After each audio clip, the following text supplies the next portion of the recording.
watch Pinups, Cool Cats, and Comics on Facebook and follow them on Instagram.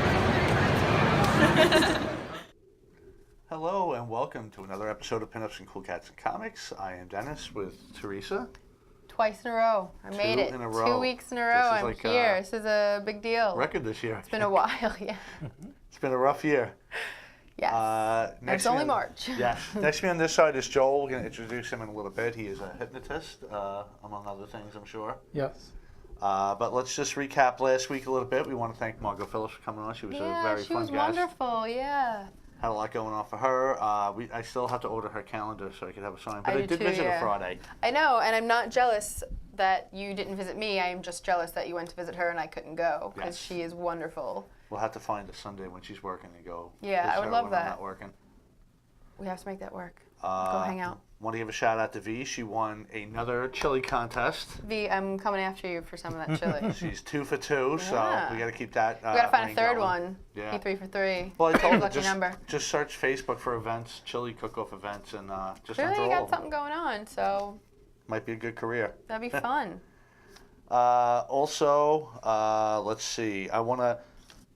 March 23rd, I'm in a contest at the Loft. It's in Belmore. It's about the Belmore Playhouse. I need everybody there because I want to win.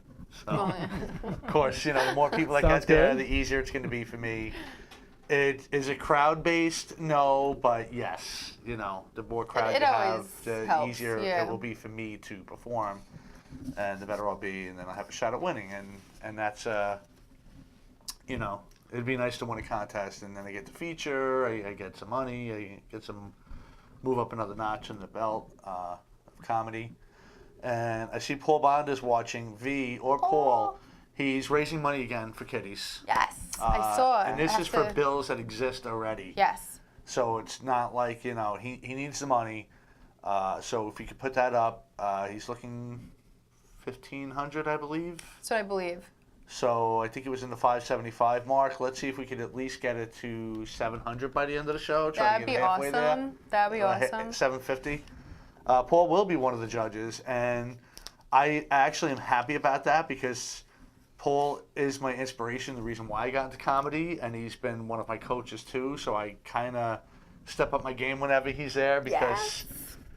It's like having your coach there. Yeah, you don't want to suck because he's like, hey, you sucked, So I want to make Trust sure. me, my coach is showing up. You gotta perform. You gotta turn it up. Definitely. So I'm looking forward to that. And Paul's also performing that night. So. Oh, when is it? What day? It's a Saturday. So even if you don't want to see me, just tell him you're there to see me, and then go there and see Paul. I don't care. Just cheer for me. And yes, Paul, it is spay and neuter season too. So the money's going for. Kitten season is coming up, right, Paul?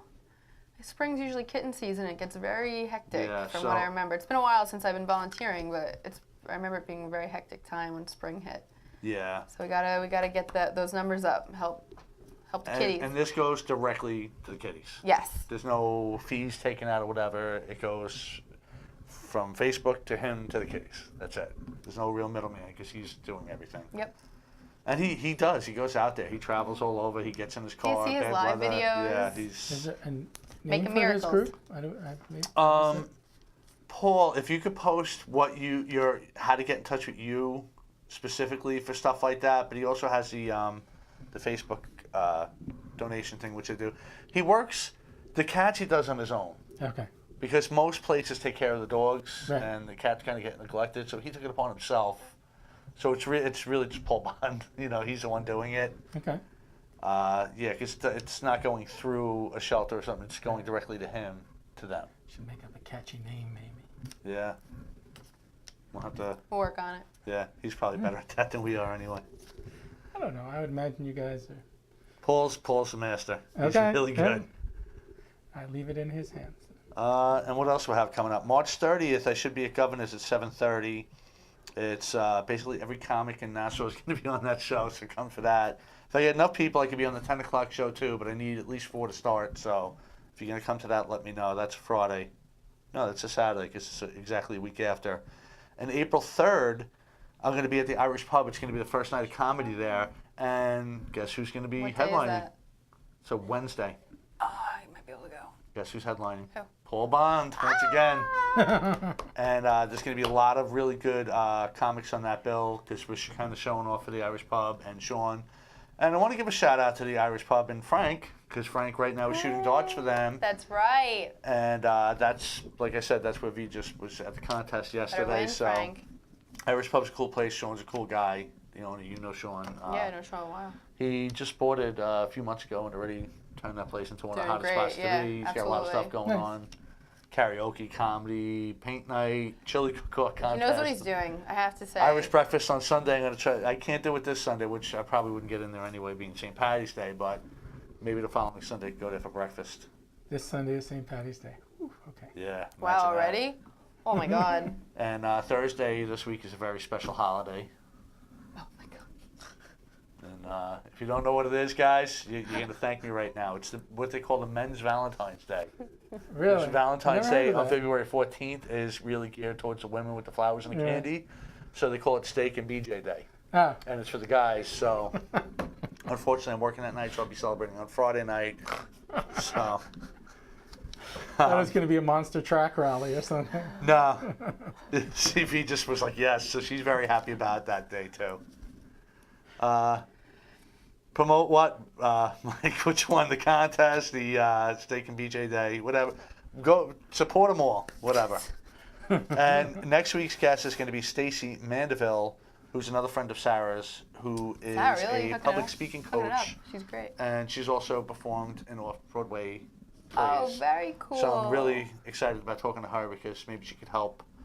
Because if you could do a Broadway play, man, you could do anything. Because that's tough. Yeah. There's no, people think stand-up comedy's hard, which I'm not going to say it's easy, but getting out there in a play which people know, and you can't really mess it up because someone's going to be like, no, You're you suck. familiar, yeah.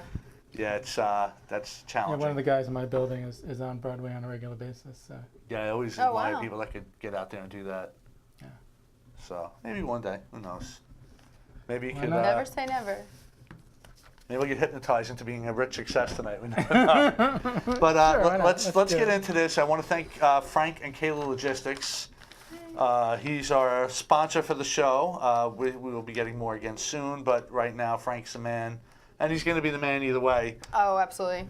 So Kayla Logistics, where your business is our priority, moving products you use every day across the country and around the world. Contact Frank Zambuto for all of your domestic and international logistic projects. Frank has over 20 years' experience working with many name brand companies in the apparel, cosmetics, as seen on TV, and electronic industries.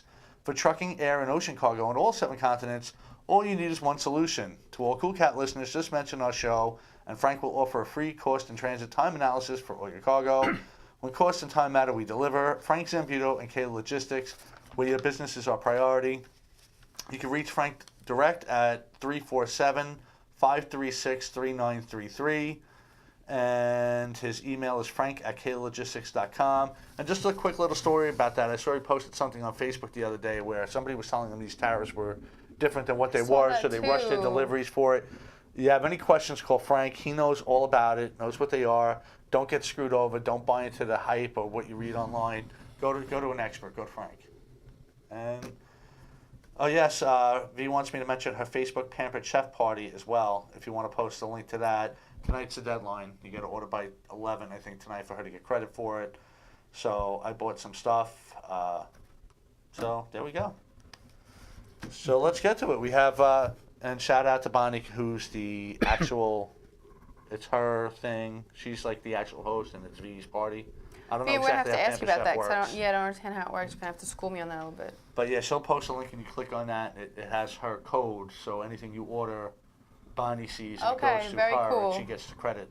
So cool. Consultant, that's the word. I don't know. I'm not fancy like that. But anyway, our guest Joel Elfman is a hypnotist, and you've been at this for quite some time, right? Almost 20 years now. 20 years. Well, I started studying 20 years, about 15 as a business, I guess. And I know you told me, which I didn't know. You said the AMA accepted this in the 50s. 1959 or somewhere right around there, I believe. It's the first time it got accepted. First time it got accepted. Hypnosis got accepted by the AMA, mostly due to the work of Dr. Milton Erickson, who was just an amazing therapist and hypnotist at that time. He actually grew up in the early 1900s, out in the kind of in the backwoods Right. thing. When he was 18, he caught polio and actually was not thought that he was going to survive the night, and he decided to show his doctors wrong.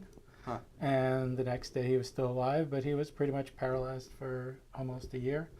And somewhere along that time, they left him one day out by, they used to leave him in a rocking chair by the window. One day he was kind of out of position, and he just imagined himself moving towards the window, and he noticed that the chair started to rock. Wow. He didn't have any movement, and then he just kept on imagining and focusing on that. A year later, he was walking again. He had some stiffness and limitations in one arm, but he actually, the next year, canoed across the Great Lakes Wow. Wow. That's something. by himself. Now, it's funny because the Asians have been using certain medicines for thousands of years. Right. They might not call it hypnosis, but they do meditation and Yes. have guided meditation, which is probably a very similar thing. They acupressure, acupuncture, a lot of that stuff came from there, and it was blown off in this Western medicine forever. And then recently, like, they're just starting to realize, hey, wait, this stuff actually works. They Some still of it- use it, and it's still, I know from going to a chiropractor and going through battles with the insurance company, they're still not fully accepted as real medicine, Right. so to speak, but there is a lot of medicinal benefits. Yes. So I read a couple years ago that about 40, and I don't know if this still holds true, about 40% of the outpatients in Belgium were using hypnosis as part of what they were doing for pain control or to help people during those surgeries. And as you know, the mind is very powerful. The mind is extremely powerful, so people can convince themselves in and out of sickness. Right. If we're talking about Eastern philosophy, a lot of illness starts in the mind, or a lot of illness is because of stress. Well, pretty much most stress starts in the mind, Right. because we can categorize some stress as good stress. Getting excited before you go out for a show, right? You're hyped up, you're excited, right? Or bad stress, you're overwhelmed by 40 different things that you have to do. Depends on what perspective you're taking on those things. We know stress. Yeah, for sure. Don't we all? Even me, there's still stuff that I can get stressed out by at times. There's still stuff I'm working on. The unconscious mind is faster than the conscious mind. They've shown through imagery, I just saw something 2 days ago where they said the unconscious mind is 11 seconds ahead of the conscious mind in terms of making these particular pictures. They were very simple pictures, but they could even know which picture the person was going to choose. Wow. Wow. Or something about maybe even understanding a little bit about the decision process and making it. So the article was an abstract, so it was a little, wasn't as specific as you would like. And that made me thinking about it. And part of it, what they said, maybe the brain is maintaining almost a very rough image of what's going on, of what's going to happen. So then it sees something like it, and then it quickly, jumps on that picture. And so when you think about people have certain expectations about what's going to happen, maybe that's also what's going on sometimes. I'm going to walk into that bar, and normally I'm kind of nervous. I'm already making pictures of something going wrong, or I'm already making those pictures kind of dark, or maybe I'm playing some music in the background that like kind of that nervous horror film kind of stuff or something like. The show before us, In the Cage of Cyclone, and check that out and watch and share his show. He does a lot of fighting based, talks about MMA, boxing, and stuff like that. And I know a lot of fighters do that, but while they're training, they visualize the fight before they even step in the ring. Yeah. And they go move by move, punch by punch of how they want it to go. And I guess that's along the same lines. You just try to visualize enough and try to make it be. Right, absolutely. And you also want to visualize if things go wrong, how you're going to respond to it. Right. So there was an Olympic fencer who said, I imagine everything that can go wrong, and then I plan for all of that. Right. To the best of your ability.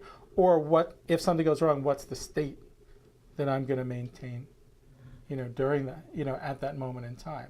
So, because frankly, we can't guarantee anybody's going to be confident every single time. Right. I don't even know if you're, Michael Jordan or Muhammad Ali or Tyson, maybe were there days or for a moment, at least for a moment, where they were, they lost their focus. Right? So I'm much more interested often in resiliency than that absolute perfect state. Right. We get there and then something happens, so how do we get back? I've been playing with this idea of, I call it emotional muscle building, where it's kind of having people kind of take notice when they're nervous, what their breathing is like, what their thoughts are, how they're holding their body, and then what's it like when you're more confident, right? And then practice, maybe going back and forth. Can we train our body, even if it unconsciously notices, oh, my fingers are starting to tap, my shoulders starting to tighten up, I got a little bit of that funny voice playing in my head, can I start to, interrupt that and do something different? Right. Now, I know there's a lot of misconceptions with hypnotism. Oh, yes. Like we were joking about before, like you're going to make me cluck like a chicken and stuff. And some people think that, you can make someone kill somebody or do like crazy stuff on that. But you won't do anything you wouldn't normally do, right? I cannot make somebody do something that they don't want to do that violates their values. Now, the other side of that coin, just to be explicitly clear about this, is people get talked into a lot of stuff. True. Right? Sometimes and you don't need hypnosis to do that. A couple of drinks and exactly. Yeah. A couple. So, but when I'm working, we're always checking the ecology. Always checking. We want to find out I can't just tell somebody to lose weight. What's their motivation to do it? Right. Find out what changes they want to make to do something different. So it's always going to focus on this. And so movies have it wrong to a large extent. Stage hypnotists, they test those people up there, people for whatever reason they want to be. Right. I mean, they may deny it later on, but whatever it is, there's a part of them, or maybe some of them just believe in the power of, that they're totally under the hypnotist's control. And again, for whatever reason, they're willing to. I guess it's kind of like subliminal advertising too when they throw that stuff in there. Some people are going to jump up and go right to it. Other people are going to sit there and not do anything. So right. I guess some people are more suggestible than others. Like some people are more willing to take on those suggestions to play for or be there for whatever reason they want to be. They're there because they want to be. And if you notice, often a stage hypnotist will sit somebody back in the audience and never use them. Or they'll just leave them in one of the chairs on the stage, and again, they won't use them. Right. Because there's two things. Either they notice they're so deep in trance that even though he tells them dance around like a chicken, right? The guy's doing it inside his head, and he's not doing really anything on stage. Right. Or the stage hypnotist notices some hesitation on that person's part. And the minute one person breaks the illusion that the hypnotist has control, everybody has permission. Right. To do more, to do less, to stop. So you always just want to keep the people up there who are just, getting more and more engaged and following along with the suggestions. Mike had a question, but he said you just kind of answered it. He said, is it true that only people who want to be hypnotized can be? And I guess it's kind of what you were saying. If you don't want to be, you can't just do that and forcefully hypnotize somebody. And and there's all sorts of stuff. There is what they call instant inductions. There's very famous things like handshake. I've never really practiced them. I think some of them at least need a little bit of explanation. Right. Or there's just ways to do it where you can kind of, and you kind of grab the person's hand a little bit. And it looks like you're jerking them forward, but it's not. It's not really that much. Yeah. And you put your head on their shoulder and you kind of go sleep, and it's like, I think a lot of somehow they're just putting, the person's feeling comfortable with that, and then maybe doesn't want to break the illusions. The person's willing to go along enough there and then take on the other suggestions. There's such interesting stuff with hypnosis. You say, okay, put your hand on the table and try and pull it away. Right, so try has a negative implication, right? Right. That means that's succeeding. This is that I can't, that I'm not, that I haven't done it yet. So try as hard as you can, and you'll see people. they're fighting, and they can't pull their hand up, can't pull their hand away. So there's fascinating things that you can do where you can give people suggestions in certain ways. You can reframe stuff to make, to get them to change their mind. And that's what a lot of this stuff is. I mean, in some ways, it's a lot like comedy, right? You're taking this idea and well, what if we look at it from this angle? What if we look at it from this way, right? So that's a lot of what, I'm doing as well. Let's take a different perspective from this. You ever see a stage hypnotist? I have not. I'm not gonna lie. It's a lot of fun. I have a lot of questions. I have Sure. a lot of, I don't even know where to start really. But I never saw a stage hypnotist, but I always had that idea of someone dancing like a chicken, clucking like a chicken, Yeah. whatever. Is it kind of more like the law of attraction? Like the more that you say something to yourself or you say to a person, they start to believe it. Like Some of that, absolutely. So the question is, how are you saying it to yourself? So law of attraction, affirmations are great if you believe in them. If you believe in what you're saying. If you're saying, I'm going to be a millionaire, and part of your brain is going, right? Or stronger, we can say, then that's really the state that you're creating. And that's not a useful state. So you can want something, sure, but if you don't believe in it, it's... Right, and it may be too much, so maybe we start out smaller. So a lot of times, everyone, I'm going to go into the gym for 2 hours, every day, and we know how well that works out. All right. For the gym, and not for the people. So, start with something smaller. And it could be anything. I read this wonderful book, Mini Habits. The guy said, I couldn't exercise for years. He kept on trying. Finally, decided he was going to do 1 push-up. That's it. So that's what he started to do for a while, 1 push-up, and then eventually he felt good, he felt comfortable, he started adding more push-ups. Within 3 or 4 months, he was in the gym doing a routine, But wherever it is, whatever that little thing where you can start. And then, first of all, a great trainer of mine said, what's the next smallest step? Whatever it is, however small it is, right? And then the other is you never know how far that little change can go. Look what this guy did with from 1 little push-up. A lot of life coaches use that, like what you were saying too. Like if you want to be a success, visualize yourself successful. See Right. yourself with money. Not necessarily that you win the lottery or whatever, not how you're going to get it, but just keep visualizing the money and the success and A girl think I positive. used to and model with she posted a picture, she wrote on her calendar, win the whatever competition. She does a lot of pin-up competitions, and she won it. And she's like, well, I guess I was super confident that day. And she constantly wins competitions. From my perspective, deserving. But I got a kick out of that. She wrote on the calendar a month before she even went to the competition, just said win the competition, and she won. A lot of people have Well, vision boards too, which Yeah. are very She similar. kept on stepping into that state, like you said, that confident state, right? And the more she stepped in it, she was projecting that energy. Is it energetic as law of attraction? Is it just, are you creating that vibe? Is it something in our micro-muscular movement, our breath, our facial expression that tells people that?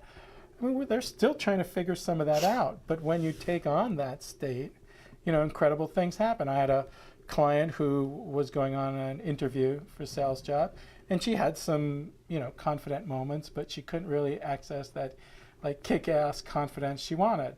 So we played around a bit and finally said, okay, who's an exemplar? Like somebody's, shoes you could step into and kind of take on the attitude you want. She goes, oh, Laura Croft, Tomb Raider.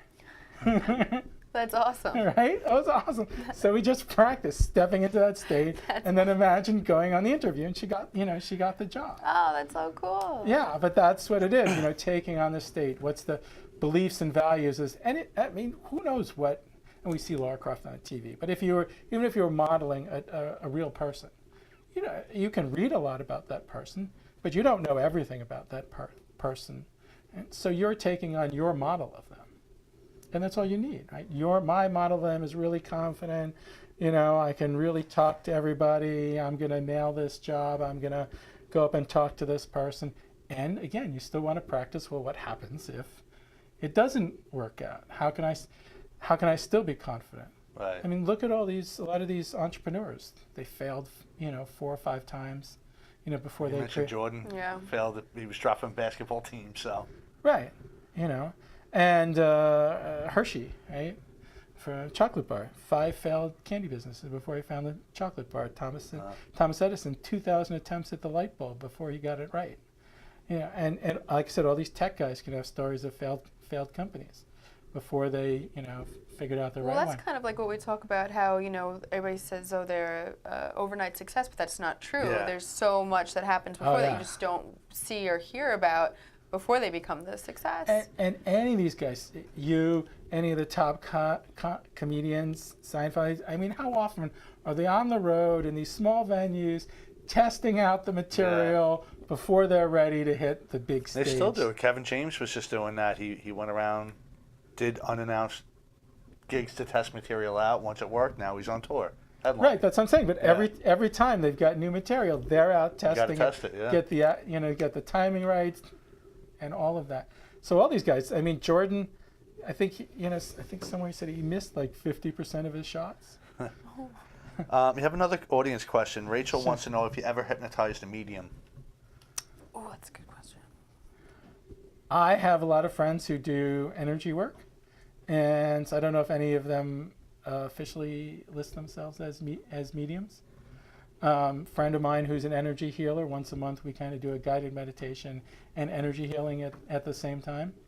So we have a lot of fun doing that. And at this point we're synced. Like all of a sudden my words will change, and it's probably because maybe Simon's changed the energies, or I'll say something different and I can feel the energy shift. So there's a lot of synchronicity between And do you the two work of us. a lot on energy? I do some. I'm not. I'm certainly not as advanced in it as a bunch of my friends. I love doing qigong. So I don't know what that is. so it's like Chinese exercises, physical and energetic exercises. Okay. Based on the meridians in the body that traditional Chinese medicine uses for acupressure, acupuncture. Think of it as Tai Chi a little bit. Yes. So I think it's more maybe split smaller sets Okay. of maybe even sometimes similar movements. So I I so love cool. playing with that. It's like a moving meditation, talking about some of this it's another way to do trance. Just like kind How of. did you get into all of this? I have to ask. Like, what really? So about 20 years ago, I wanted to make some changes in my life, more confidence, less anxiety. I had no idea how I was doing it. I was probably maybe intrigued by some of the, the new age stuff. I was always into science fiction and fantasy and all this stuff. So, crystal shops, maybe I wandered in now and again. And I ran across one of these free newspapers and advertising like a half-day class in hypnosis. And, I had all the usual concerns most people do. Are they going to make me cluck like a chicken? Am I going to hand over my paycheck? All this stuff. But I got intrigued enough to take the class, and I just thought it was fascinating. I kept on studying it. I was like a paralegal for many, many years, and I kept on taking classes during that time, getting more into Qigong. And then I decided one day, when I had enough of this, I'm going to hang out my shingle. I actually went to massage school first. While I was hanging out my shingle to have even a broader range, I created kind of my own type of body work from all the people I experienced. And now I kind of call it body hypnosis, and I'll sometimes use it. Oh, that's so cool. Yeah, I'll sometimes use it with clients as well. But again, it's because some people are nervous about hypnosis. So, wait, now you're going to put your hands on me? But some people are like, cool, because, how many people on the massage table go into a great trance? Absolutely. So combining the two things, I think, Yeah. is awesome. Yeah. And like I said, the work that I particularly do, the way I do it is very light. I think of it, part of the reason I call it hypnosis. Can I borrow an arm and a shoulder for a second? Sure. Okay. So I don't know how much people will be able to observe much of what I do. Just let the arm go, right? Just let it go. Just let it relax completely. There we go. Better. So I'm just. I'm very tense to begin with. So. Yeah, I can see. And a lot of people have trouble just let your arm go. It's like, Yeah. No, I can still, there's still so much weight they're not surrendering and so that's fascinating. So I'm just doing this light rocking. It helps the body relax and unwind. And along the way here, a lot of times he's going to take a breath, or some muscles will start to unwind. There he goes. And muscles will start to unwind on their own. And so that's the beginning of it. And then I can stretch a little bit, but I never want to force the muscles. I'm always paying attention to where they're at. Versus, so some of my take on it, and this is just my take, is if deep tissue, which I like, and I know most people like, so now I put all this pressure, I force the muscle into relaxation, and how does it know how it got there, right? Versus here, we're once again having the body work through this cycle, reconnect to different parts of itself, which is what we're doing in hypnosis. We're helping you connect to the resources inside of you, right? So that's like part of the reason I call it body hypnosis. And people can, get really relaxed really easily and really unwind fairly well. So. And I feel that would help them absorb everything better mentally, if they're relaxed as opposed to, because like I'm naturally tense myself, and I feel it when I'm sitting here, like I'm sitting like this. And I feel like, I even got relaxed watching him kind of like go back and forth. And, Awesome. I feel like you hear everything when you're relaxed as opposed to when you're tense. Like, yeah, what, huh? Right. Yes. So that's awesome. I love It's that. like what you say. I have that all the time where I feel like I'm relaxed, but I'm not. Yeah, And I'm like that too. In my head, I am, so I can't Me too. do anything about it because I don't know where else to go with it. But Listen, me too. And at times we don't recognize it, and there's so much going on, and we want to. Where our body is trying to respond to some of that. now, have you ever done group hypnosis or stage hypnosis? Or you more? I've never done focused on one-on-one? stage hypnosis. I've done some group hypnosis. I said like our guided meditation with my friend Simon. So, and I'll sometimes do group trances.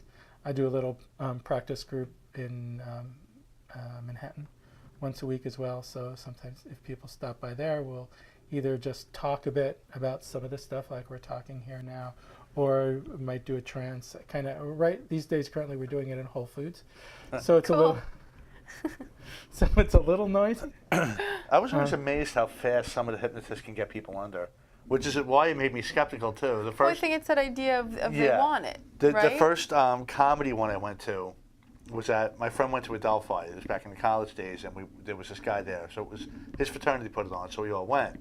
So they brought people up, and I mean, he was talking to them for a couple of seconds doing that, and they were dropping right out. So we're all like, this isn't real. Well, And then someone we knew went up there, and they had no real memory of what happened up there. So it was true. They really were under the trance or, whatever. So- But it was. So people funny. are aware of what's happening in hypnosis, but like a dream or like sleeping, you may not remember when you come back out because it's a totally different state. Right. So just like you wake up a dream, oh, what was that dream? What did I remember? Or you can't remember the dream at all. And so when you come out of hypnosis, sometimes people won't remember. Yeah, as we were What- explaining it, they realized. But I was like, wow, you really didn't, like, you Yeah. weren't doing that on purpose? And they're like, no, I wasn't. And again, what was some of the setup beforehand, or maybe the people again, look, I want to go up there, I want to be tranced, I check this out. So someone tells me to sleep, all right, Yeah. I'm going to go along, I'm going to go along right away, and then as they stay there with more suggestion, with more time, maybe they're going to go deeper into trance. Right. So, I can't say specifically. It's not an area I really studied. A lot of people have enough issues with, this worry about loss of control. Yeah. So it's not an area that I wanted to focus my attention on. But realistically, I should, maybe I should. I should at least understand more of what are some of the mechanisms that are going on. What are the people's expectations when they're going into trance? I mean, again, if I did something, at a bar, and I'm just demoing, and I put somebody in a trance like that, is it going to make everybody else excited, or or who is it going to make excited, and who is it You going to don't make know. It might who is scare it going to make nervous? Right? Yeah. So you got a two-sided coin. You always have a two-sided coin there. So I would rather show somebody something, simple, or just ask them questions, or just talk to them a little bit about what trance is like, and give them a little bit more of just a gentle experience.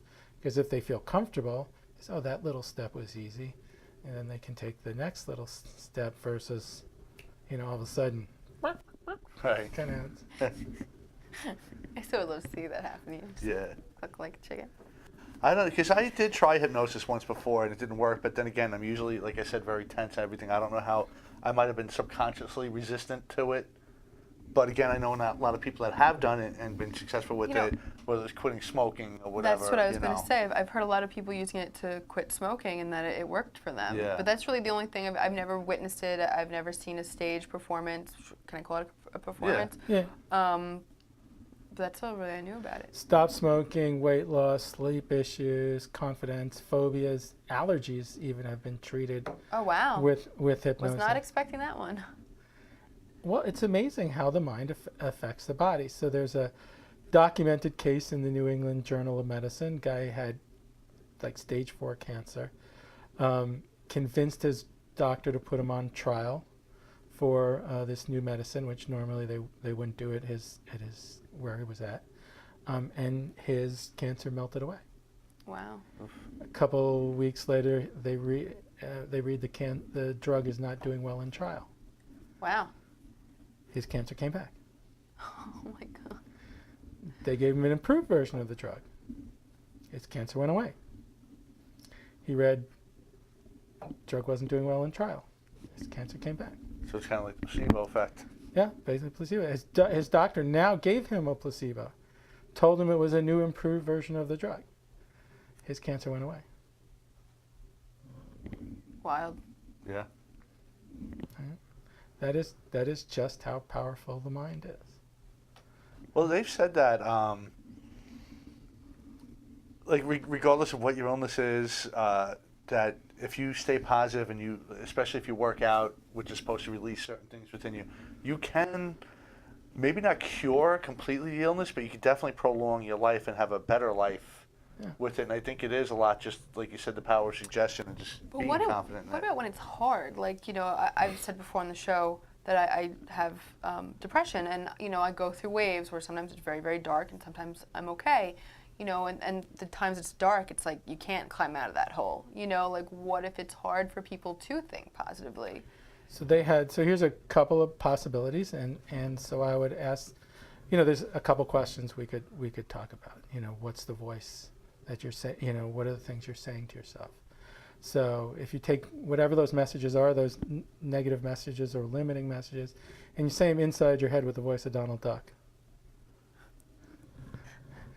Different way to look at it. That is actually a great way to look at it. Right? You can't take it serious. So it's not just the words themselves, right? It's that tone, it's that tempo. You've connected the emotion to the way you're saying it as well. So if we change that, again, you said dark, depressing, right? So how can we make that add light in there, right? Or make it a little bit lighter? What happens if you take it from, is it depending on what tone is say if it's really, can we make it a little lighter gray? Right? Or can we add a few? What happens if we just put a tiniest sparkle out in the distance? How does that change things? So these are ways, again, to play. If it's too much, where's that little small thing we can start with? So they've shown that, I think there was one study where they had depressed people just practice smiling first thing in the morning, like a real smile, because it activates different neurochemistry in your body, in your brain, and they actually started to get less depressed. Wow. There's another one, which I'm just reading about now, where they asked people to not even do anything positive. If you just start to imagine what you might do if you were feeling better, right? Okay. And that alone, again, was started to help lift some of the depression. So you talk about, I just imagine what possible things I might do. So again, we're talking about making positive pictures, right? So this idea of making positive pictures, playing different sounds in your head, different voices, all this stuff. What feelings? What if we relabel a feeling? What if that feeling, if you went on stage every time you called nervous instead of excited? Sure. Right? Yeah. And it's and there's almost no difference. That feeling, a lot of times, that butterflies in the stomach, is described almost identically by people who are both nervous or excited. It's true. Right? I had this time once I was feeling a bit hungry and I'm walking. I said, "Oh, that's really bothering me. What happens if I just say my stomach's confused at the moment?" And it went down, the feeling went down 20-30%. That's So it's- awesome. Right? Just putting a different. Isn't that crazy? You Just putting- really do Yeah. have control because, again, they say it's the same thing. Like when you really got to go to the bathroom, the closer you get, like if you're in a car, the closer you get to your Yeah. door, the more you have to go. Absolutely. It's in your mind because it's not like, if you were 5 minutes away, you know, if you really have to go, you really have to go. But if you don't, you're not going to be as I think. emergency as like when you actually open your door and now you're bolting to the bathroom. Yep. I know. I think I can't remember where I used that as an example. Maybe for, again, like a trigger or sometimes NLP, neuro-linguistic programming, more conversational way of doing a change, or some call an anchor. So classical conditioning, right? Okay, this thing happens, I do this, right? The bell rings, the dog salivates, right? Right. I see a photo of a friend I really love. Oh, that's so good. You know, I see a photo of someone I don't like. Anything. So all these. So is that kind of like a trigger for that, or what else is going on? I think it's one of the most fun examples to give some people, because it is such a strong trigger The at mind times, is right? amazing, and I don't even think we've tapped into Definitely not. what the mind is capable of. Oh, I no, think we're just we still haven't. in the early stages of it. Yeah. There's so much going on. I've just been reading a lot of different stuff recently. So one guy's just talking about has just a few questions. He asks people, and he teaches this to all sorts of corporate human resource people and other type people. Okay, I guess you could use it for sales, even for yourself. So a couple of quick questions, and to create more motivation in yourself, even if it's something small. It's like, what's your reasons for doing it? Because he's citing a lot of research says if you try and tell somebody you should do something, even yourself, right, we fight it. Right? No, that feels bad. I don't want that. You know, it's Right. whatever it is. But if you say, I can, I will. You know, I can begin to consider that. You know, or I can. You know, what's one little thing I can begin to do? I love that. That expression too that we've mentioned before, whether you say you can or you can't, you're right either way. Yes, absolutely. And sometimes you say I can do it. You still may or may not. Right. But you'll never do it if you don't You say yeah. attempt it. Yeah. Yes. So the better of trying, and again, you know, Jordan says every miss I made me better. I was watching a short documentary. This guy who does kyudo, which is Japanese archery. Cool. Right? So these bows, like bamboo bows, 6 foot tall, taller than they are, and they hold it out, you know, like this, and it's really like breath and meditation, and it's not as much about hitting the target. It's just this huge, tremendous focus at that moment that you release the arrow. So that is more important than whether or not you hit the target specific. So this guy's like 7th degree, whatever you want to call it, black belt, let's say, and he's been 17 years. He's been trying to get to the next level. Wow. And he says, and he's renowned for his remarkable accuracy, but somehow there's still some little gap there. And he says, I learn more from my mistakes. See, and I feel like that's hard for people because a lot of people, myself included, are afraid of failure. Yes. So, you know, I feel like that stops. I know personally, I stop myself from doing things because of confidence issues or because I'm afraid to fail, particularly in front of people. So, you know, I feel like that holds so many people, myself included, back. Right. And, you So- know, that mindset, I don't mean to interrupt you, that mindset of learning from your failures, I wish I had that. Well, why not? Try it on. What's the worst that can happen? You're not doing it now. See, I kind of do Somebody both. gave me this. True. I got this pep talk earlier today about something I was working on. It says, "Well, you know, this is where you're at. You can't, you can't, you know, you can't get much change if you don't try taking it on this different way." So what happens if you take on that idea that every failure, you know, there's something in there, right? There's reading this book. Oh, The Obstacle is the Way. And the guy says, yeah, all these. So, what's the good in every mistake? And I'm not saying that's an easy, you know, attitude Right. to take on, but what if you can stop and, you know, every once in a while start to do that, and then if it starts to become a little more habit. So what's the good coming out of all of this? So listen, I always tell clients, like, I'm as guilty of any of this stuff as anyone else. We're all human. We get caught up in our stuff. Yes. So oh man, I don't know if I want to do that. You know, it's like, or I'm supposed to go out that night and just network or something. Oh, am I going to meet anyone interesting? You know, so I'm just going to, you know, expend all this energy, and then I have to, you know, give myself a quick talk and go, you never know who you're going to meet. And I That's love true. talking about, I think this stuff to me is just so fascinating, how our brain works and how we can make changes. So, I agree too. And you know, I've read some books myself, and I do a lot of like, you know, I look a lot into the law of attraction and you know, basically to help get myself, you know, give myself pep talks and bring myself to a positive level. And for me, it can be very hard at times. But I love that power and that idea and how the mind works. So if you go out on stage, right, and before you go out on stage, you pump up the, you know, like you imagine like 1,000 people applauding. How are you going to feel? Much better. Yeah. Right? So, And that's why I used to perform better in front of bigger crowds. right. But now I just changed my attitude when I get up in front of a smaller one. So I had the same result. Yeah. Just, you know. Or just play the soundtrack from the bigger. Yeah. You know? But Mike said, you know, you make 0% of the shots you don't take, which I know is a big sports Right. thing. You know, 100% of the shots you don't take, you miss. Right. Which is true. I do both, as you notice. Like some things I won't do at all. Right. Other things I'll just jump right into. My first time doing comedy was on stage during a show before I even did an open mic or did anything. Wow. 'Cause I'm one extreme or the other. Either I'll jump right into it. And whenever I jump right into something, I'm usually better at that because I did take the chance and I put the effort into it. And maybe it's a little bit of a more stronger mindset. Right. Or you don't know what really can go right or wrong. So, you know, it's like that hole in one from the first time golfer. You know, Yeah.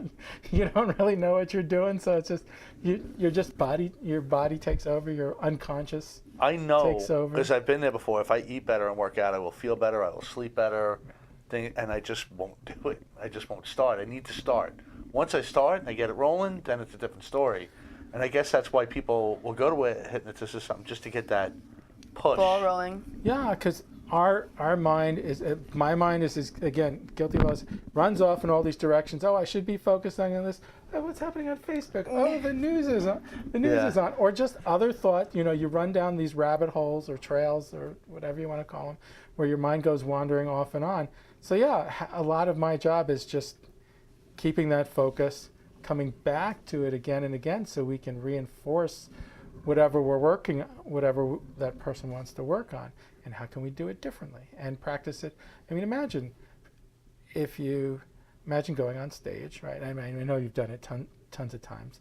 Now imagine doing it another 1,000 times.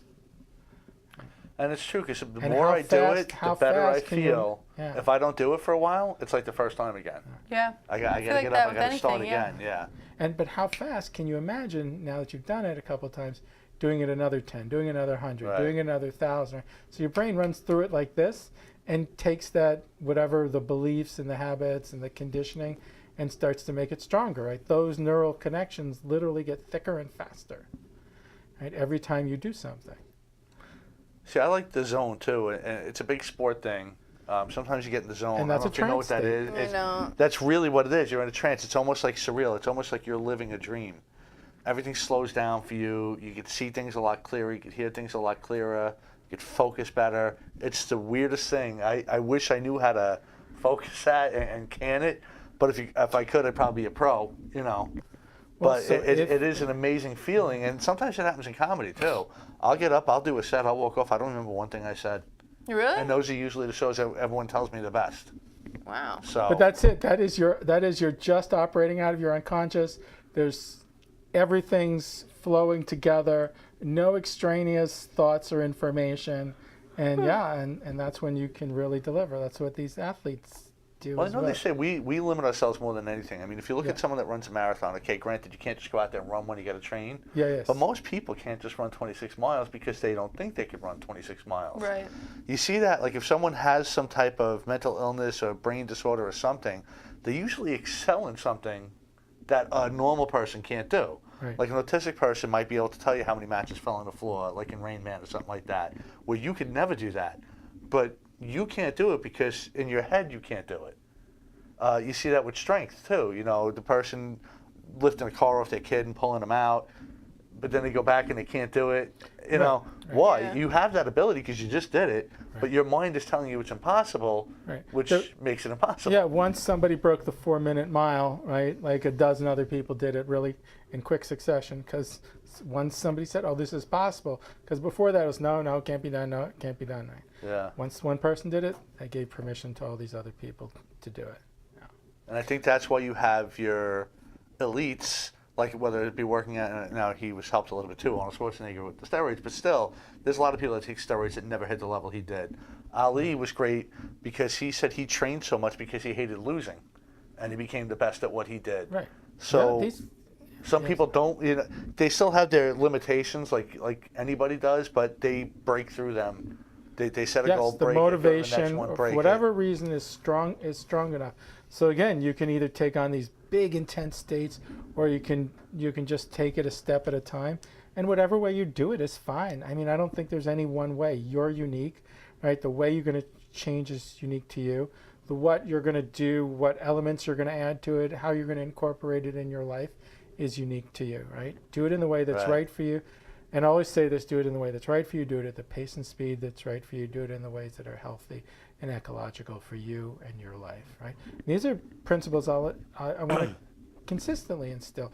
Because again, if we tell somebody to do it a particular way, if it's not right for them, they're going to eventually brush off that set of instructions, right? Or they're going to do it or maybe they'll stick with it in a way that's just not healthy for them. Right. Right. So we want to always make sure that those ecology checks are in place. You know, and again, the zone is an amazing state. It's unbelievable. Yeah, hopefully you get to I'm experience so that someday. curious. Yeah. What happens? So here's my question: try imagining, right, stepping into that state, what it would be like. Right. Because you already have some experience, and you can just imagine what it's like if I'm just performing at my peak. See, I have gotten into comedy a little bit, but when I played hockey, I had it for the whole hour of the game, which is just surreal. Like, you know, never had it for such a long time before. I've had moments of it here and there, but that was something to have it for. So if you can imagine it, right, then as you start to imagine it, create some simple trigger for it. You can do something as simple as touching 2-3 fingers together, right? You can make a picture in your head. You can make a simple a word or phrase, right, that triggers that state for you. And you just practice stepping into the state, making your gestures, saying your word, whichever it is, right, making your picture. And you practice that a couple times. At a certain point, guess what? Again, these two things become linked together. Right. Now all I have to do is maybe if I say my word or make that picture, touch my 2 fingers together, right? That's at least I'm going to start to get some of that feeling, and the more I practice, the stronger that feeling can get. So if you want to go on stage just in the zone, I would like to get there every time, and just really, because that would definitely. well, make me again, I'm trouble. never going to guarantee somebody Yeah. every time, but if you start practicing, you know, making that trigger, That's something to definitely bringing work that on. feeling, Yeah. making the trigger, keep on doing it. I'd love to hear, you know, what All right. happens. Jason Martin basically confirming too. Basically, we can do anything until we're told we can't, which is true. When I first played darts, I just aimed for the center because I figured that's what you do, and I hit it Me too. almost every First time I time. was. And someone Yep. goes, "Wow, that's really hard to do." I kept missing. I'm like, I was just hitting. Like That I happened didn't. to me. It's not conscious. It wasn't Right. conscious. So because in my head, I'm like, no, I could hit it. I just was hitting it, and then I couldn't hit it anymore. I remember I was at a bar in Wantua and I never played before, and I hit it and I hit the bullseye because that's just what I envision because that's what you see on movies Right. and stuff. Yeah. I remember this guy being like, "She's on my team, nobody can do that," and everything I hit, I was like, "Womp, nothing." But that's it, right? And isn't that so amazing? You're unconscious, feels the weight, kind of knows the motion, sees automatically gauges the distance, and you're there. Yep. Now you think about it, you go, I don't know if I can do it, whatever, and you miss. Yep. And I'll how never much forget that moment either. Yeah. I'll never forget it. Unfortunately, we are out of time. How would people get in touch with you if they want to? So they can go to my website, joelelfman.com is probably the easiest way to get a hold of me. And you have an office that they can come visit you, or you go to Yes. them, both? I do both, and Okay. I do Skype and phone sessions as well. I love having the person in front of me. I think that's a much more I find that to be more effective. Yeah, a much more effective, interactive way to do it. But I'm happy to work with people wherever I do. A lot of the work on the Upper West Side, down in Manhattan. I rent some other places around Manhattan, around the city, and then sometimes I travel out to people wherever they need. I love the work. I love working with people. I love helping them, create a better life. More, achieve more of their dreams, get over whatever that limitation is. The same way I've been working on doing it for myself all these years. So yeah, I love doing it. It's fun. It's interesting, and So yeah, just joelelfman.com. Reach out. Anything you Happy need to. to push or promote? No. Just go see you at Dugan's Come on hang Friday. out with me at Friday nights at RC Dugan's in East Meadow. March 23rd, come see me at the Loft in Balmore. And Joel, thanks for coming. Oh, thanks. And yeah, don't forget to check out our sponsor, K Logistics. We're going to flash that again. Give Frank a call, and we'll see you guys next week. Bye, guys. Bye.